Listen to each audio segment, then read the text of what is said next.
Today I'm going to show you a bow strike combo, the back pedal forward punch.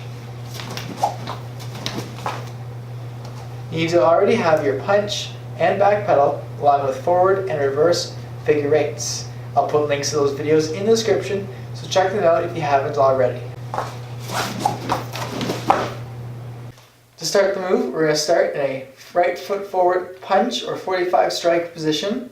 From here, you're going to do a back pedal, so that's a reverse figure eight. So you're in uppercut position, step back into a lady stance, uppercut.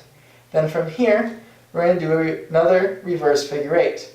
So that right hand comes towards the back, left pops out, continues on the other side, left hand pops up, bow's flat, you step forward, you do a punch.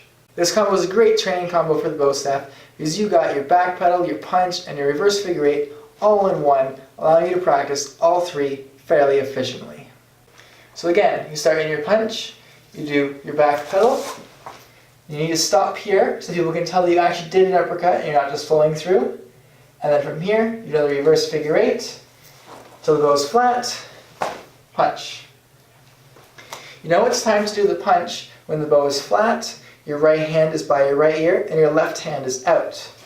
It's in the perfect position to do your punch. Thanks for watching the whole video. I hope you learned something. If you did, please give a thumbs up, leave any comments or questions in the comments section, and check out my channel for more videos.